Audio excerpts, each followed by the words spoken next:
Assalamualaikum warahmatullahi wabarakatuh. Pada kesempatan kali ini saya akan mempresentasikan mengenai mata kuliah akuntansi manajemen, di mana akan membahas bab mengenai informasi akuntansi penuh, yang disusun oleh saya sendiri, Rela Ningtyas SMM, dan dosen Universitas Muria Kudus lainnya, ada Ibu Nia dan Bapak Rosa. Informasi akuntansi penuh ini bersumber pada buku Mulyadi yang dikeluarkan oleh Salemba 4. Oke, langsung saja konsep informasi akuntansi penuh. Di sini konsep informasi akuntansi penuh itu ada informasi akuntansi penuh selalu bersangkutan dengan objek informasi. Objek informasi dapat berupa produk, keluarga produk, aktivitas, departemen, divisi, atau perusahaan sebagai keseluruhan.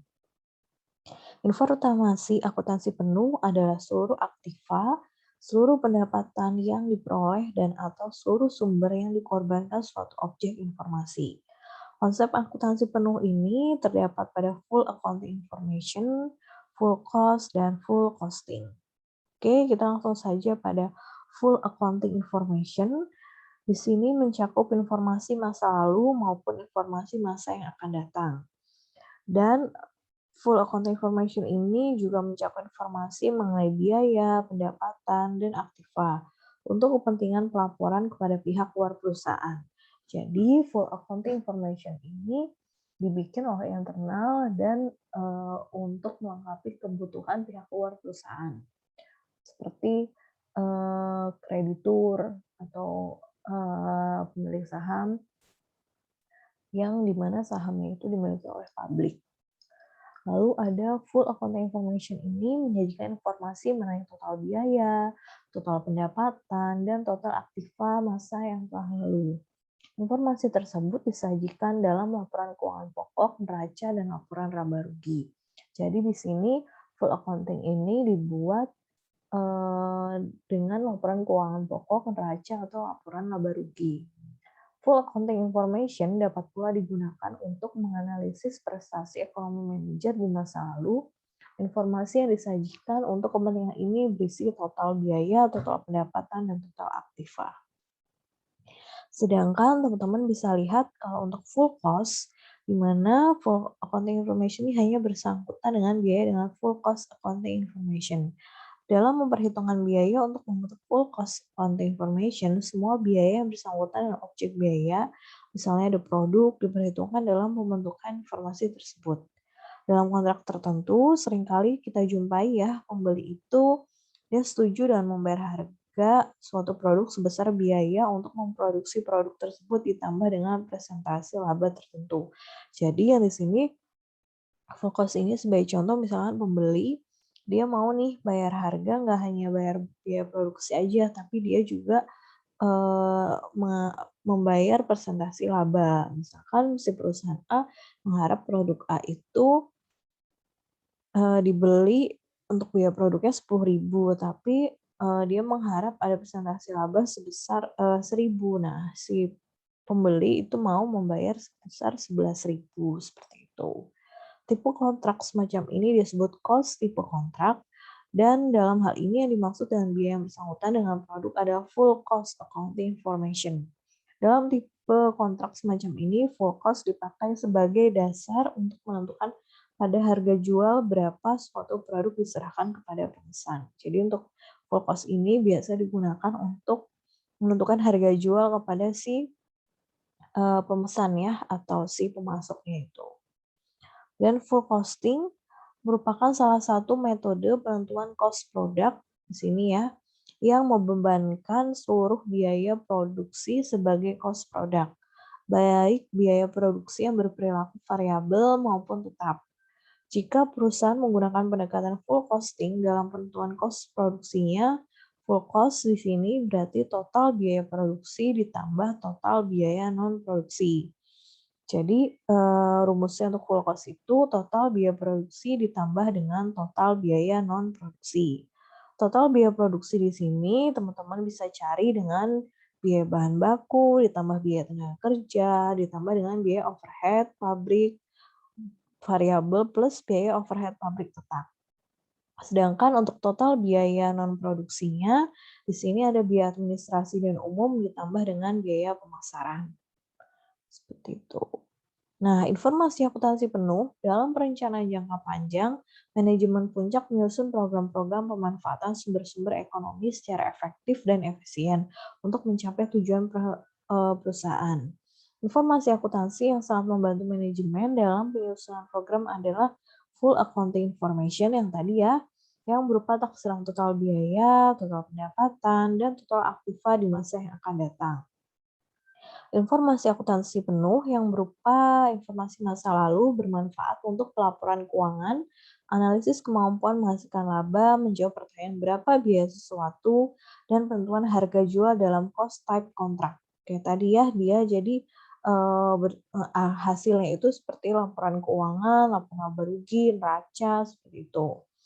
Informasi akuntansi penuh yang berupa informasi yang akan datang bermanfaat untuk penyusunan program, penentuan harga jual normal, penentuan harga transfer, dan penentuan harga jual yang diatur dengan peraturan pemerintah. Lalu di sini juga penetapan harga jual dalam kondisi yang normal memerlukan informasi total biaya untuk memberikan informasi kepada pengambil keputusan mengenai jumlah minimum harga jual yang dapat diterima oleh perusahaan. Biaya tidak selalu menentukan harga jual.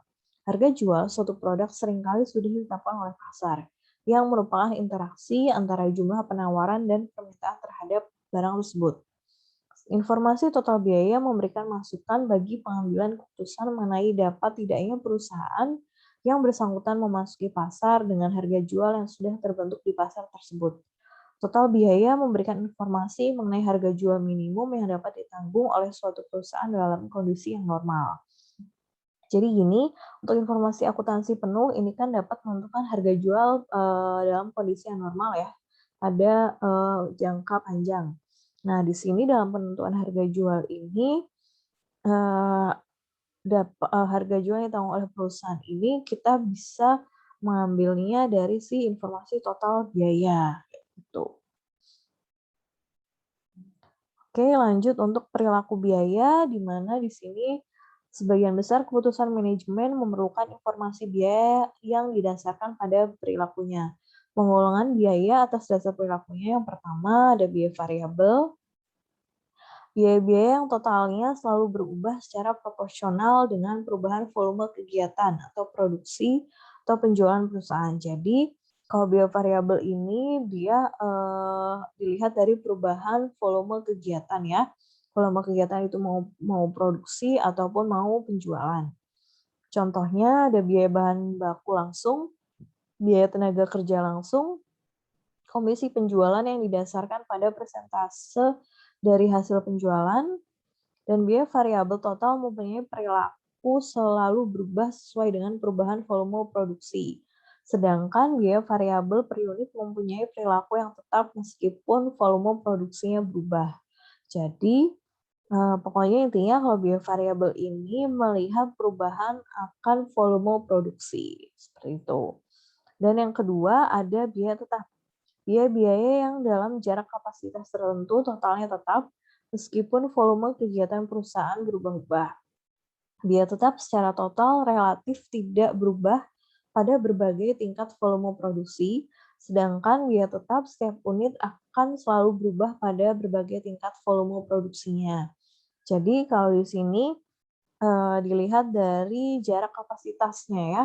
Jarak kapasitas tertentu totalnya tetap, berarti dia dilihat dari jarak kapasitas yang tetap, padahal volume kegiatan itu berubah-ubah, seperti itu. Jadi kayak biaya-biaya variabelnya itu dia berubah-ubah, tapi kalau biaya tetap itu yang dilihat yaitu jarak kapasitasnya. Dan yang ketiga ada biaya semi variabel. Di sini biaya-biaya yang totalnya selalu berubah tetapi tidak proporsional dengan perubahan volume kegiatan perusahaan. Berubahnya biaya ini tidak dalam tingkat perubahan yang konstan. Pada biaya semi variabel terkandung unsur biaya yang tetap dan unsur biaya variabel. Biaya semi variabel dapat dibedakan pada yang tingkat perubahannya semakin tinggi dan yang tingkat perubahannya semakin rendah. Jadi di sini teman-teman bisa lihat ya, tadi biaya variabel dilihat dari volume kegiatan. Kalau biaya tetap di sini jarak kapasitasnya yang tetap, tapi volumenya yang berubah-ubah. Tapi kalau semi variabel dia biaya-biaya totalnya berubah, volumenya juga berubah seperti itu. Nah, pola perilaku dan fungsi biaya. Penentuan pola perilaku biaya berkaitan dengan pemisahan biaya ke dalam unsur biaya tetap dan biaya variabel untuk keperluan perencanaan dan pengendalian biaya. Jadi di sini digunakan untuk perencanaan dan pengendalian biaya ya. Di biaya tetap, biaya variabel, terus biaya semi tadi digunakan untuk keperluan perencanaan dan pengendalian biaya. Hubungan antara biaya total dengan volume kegiatan perusahaan dinyatakan dalam fungsi sebagai berikut. Biaya total sama dengan biaya tetap total ditambah biaya variabel total. Untuk penyederhanaan dianggap pola tersebut berbentuk linear atau garis lurus. Oleh karena itu berlaku asumsi yang pertama, hubungan teknis antara input dan output bersifat linear. Yang kedua, jumlah input yang diperlukan harus sama dengan jumlah input yang digunakan. Dan yang ketiga, harga perolehan input bersifat linear dengan kuantitas input yang digunakan.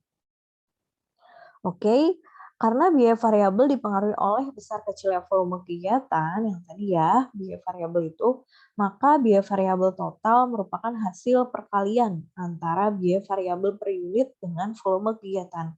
Jadi teman-teman bisa mencari nih, biaya variabel itu dicari dari mana. Nah, ini berarti dari hasil perkalian antara biaya variabel unit dengan volume kegiatan.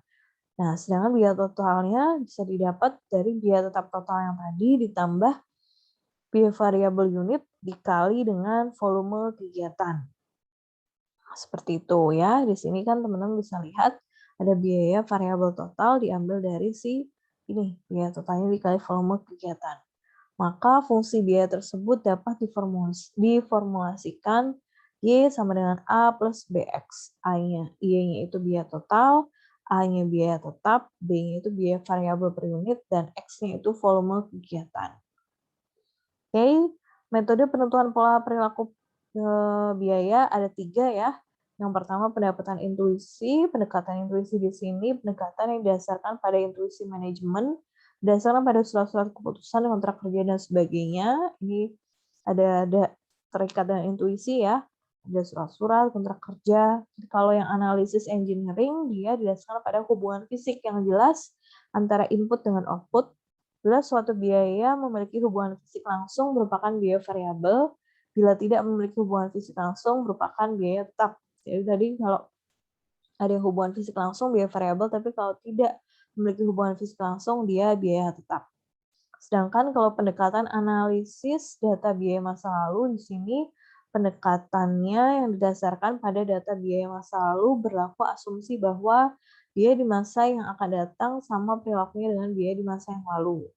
Ada 3 metode untuk menentukan pola perilaku biaya masa lalu ini. Ada metode titik tertinggi dan titik terendah, ada metode biaya cadangan, ada metode kuadrat terkecil.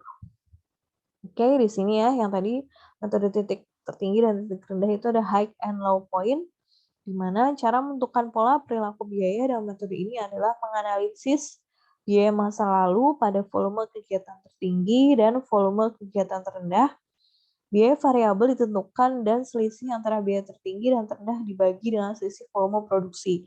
Ini ya, kalau untuk biaya variabel dicari tadi ya yang A plus BX. Nah, ini B-nya dicari dari sini, biaya tertinggi dikurangi biaya terendah, dibagi volume produksi tertinggi dikurangi volume produksi terendah. Lalu biaya tetap ditentukan dengan menghitung selisih biaya total dengan biaya variabel ini ya, biaya tetapnya yang A tadi, berarti total biaya dikurangi biaya variabel per unit dikali unit. Jika dirumuskan formulasinya kayak gini yang tadi ya.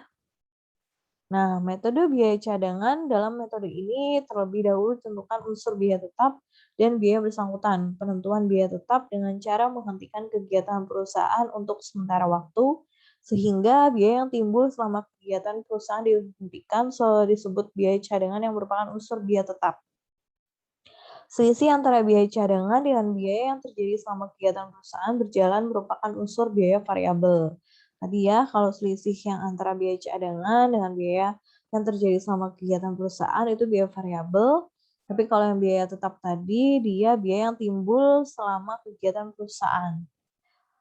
rumusnya yang tadi ya, Y ini A plus ini, teman-teman bisa lihat, A itu biaya tetap, yang diperoleh biaya cadangan, B-nya selisih, biaya cadangan dan biaya total dibagi volume kegiatan, Y-nya total biaya, dan X-nya volume kegiatan. Dan untuk metode kuadrat terkecil atau least square yang tadi, metode yang ketiga, ini dengan rumus ini. Teman-teman bisa lihat, sama ini A-nya dia biaya tetap, B-nya biaya variabel, Y-nya total biaya, dan X-nya volume kegiatan. Seperti itu. Ini untuk mencari B dengan A-nya ya. Oke, sebagai contoh nih, ada metode titik tertinggi dan titik terendah ya. Kita menggunakan metode titik tertinggi dan titik terendah yang tadi. Pakai yang ini ya, rumusnya titik tertinggi dan titik terendah. Berarti teman-teman bisa lihat di sini titik terendahnya yang 6.000, titik tertingginya itu 8.000. Berarti 8.000 dikurangi 6.000 itu ada 2.000. Sama untuk biaya reparasinya dan pemeliharaannya yang tadi titik terendahnya 500 dan titik tertingginya 600 ya. Berarti selisihnya 100.000. Nah, ini tadi ya rumusnya yang B tadi teman-teman bisa lihat kan. Kalau yang biaya ini dia ini ya kurang ini dikurangi dibagi aja. Di sini berarti 100.000 tadi ya, selisihnya itu dibagi 2.000 hasilnya 50. Biaya tetap A dihitung dengan cara tadi, biaya total dikurangi biaya variabel per jam dikali jam. Misalnya kita ambil jam maksimumnya 600.000. Di sini ya, biaya maksimumnya tadi 600.000, maka biaya variabelnya 50 ini dikali dengan 8.000.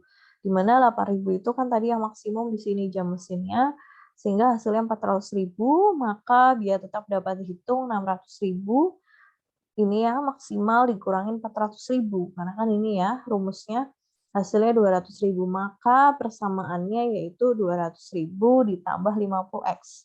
200.000 ini A, terus B-nya ini 50x persamaan barunya. Dengan yang kedua, kita menggunakan metode biaya cadangan. Biaya yang harus dikeluarkan pada tingkat 10.000 jam mesin itu ada 80.000 ya, diketahuinya yang 10.000 sekian, dan biaya tetap atau biaya cadangan 30.000. Di sini jika perusahaan tidak berproduksi, berarti rumusnya kalau biaya cadangan itu seperti ini ya, teman-teman. Biaya cadangan itu berarti langsung aja teman-teman bisa lihat 80.000 ini dikurangi dengan 30.000 dibagi 10.000 dibagi si tingkat per jamnya ini. Hasilnya 5, maka biaya tetapnya itu 30.000 ya diketahuin, maka fungsinya jadi 30.000 ditambah 5x, B-nya 5. Dan jika dengan metode kuadrat terkecil, ini diketahui ini ya, kuadrat terkecil ada jam, biaya reparasinya, ini XY dan X kuadratnya, dimasukin aja ya teman-teman, karena ini dalam 1 tahun, berarti ini 12 dikali 47.800, dari sini dari total XY, lihat di rumus tadi, dikurangi dengan 66. 66 ini jam mesin dikali 8.400 ini ya, biaya reparasinya dibagi 12 tadi 1 tahun, dikali 380 itu ini, X kuadratnya, 66 kuadrat, berarti kan yang tadi ya, 66 ini, jam mesin kuadratnya 0,09. Dan kalau yang A sama 8.400 itu ini, Y-nya dikurangi 0,09 tadi itu hasil si ini, hasil si B dikali 66 tadi, total si jam mesin, dibagi 12 karena setahun hasilnya 205. Maka biaya variabelnya 0,09 ini, B ini dikali 1000. 1000 itu asumsinya dia kan diketahuinya 1000 ya di soal ya. Sama dengan 90 dan biaya tetapnya di sini 205 dikali 1000 sama dengan 250.000 per bulan. Maka rumusnya ini 205.000 ditambah 90 seperti itu. Oke, ini harusnya hasilnya 205.000, ini salah ketik, mohon maaf. Berarti harusnya 205.000 plus 90x seperti itu. Oke, thank you. Pemaparan mengenai informasi akuntansi penuh. Apabila kurang jelas, teman-teman bisa membaca dari buku Mulyadi mengenai akuntansi manajemen yang sudah, teman-teman punya. Sekian penjelasan dari saya. Wassalamualaikum warahmatullahi wabarakatuh.